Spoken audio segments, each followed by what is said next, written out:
তারপর যেতে যেতে যেতে এক নদীর সঙ্গে দেখা। পায়ে তার ঘুঙুর বাঁধা, পরনে উড়ু উড়ু ঢেউয়ের নীল ঘাগরা। সে নদীর দুদিকে দুটো মুখ। এক মুখে সে আমাকে আসছি বলে দাঁড় করিয়ে রেখে অন্য মুখে ছুটতে ছুটতে চলে গেল। আর যেতে যেতে বুঝিয়ে দিল, আমি অমনি করে আসি, অমনি করে যাই। বুঝিয়ে দিল আমি থেকেও নেই, না থেকেও আছি। আমার কাঁধের ওপর হাত রাখল সময়। তারপর কানের কাছে ফিস ফিস করে বললে, দেখলে, কাণ্ডটা দেখলে? আমি কিন্তু কখনো তোমাকে ছেড়ে থাকি না। তার কথা শুনে হাতের মুঠোটা খুললাম। কাল রাত্রের বাসি ফুলগুলো সত্যি শুকিয়ে কাঠ হয়ে আছে। গল্পটার কোনো মাথামুন্ডু নেই বলে বুড়োধাড়িদের একেবারেই ভালো লাগলো না।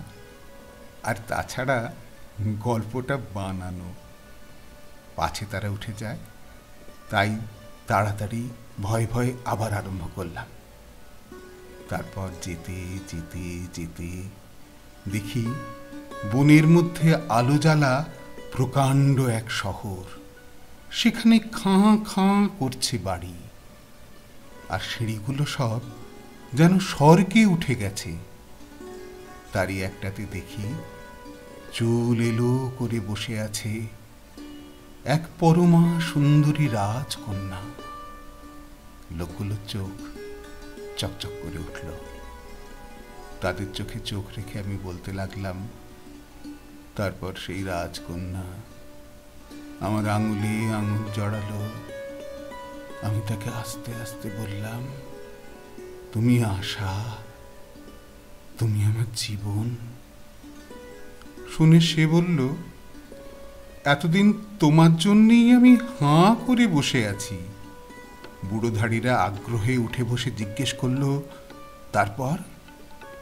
ব্যাপারটা তাদের মাথায় যাতে ঢোকে, তার জন্য ধোঁয়ায় ধোঁয়াকার হয়ে মিলিয়ে যেতে যেতে আমি বললাম, তারপর কি বলবো, সেই রাক্ষসী আমাকে খেল।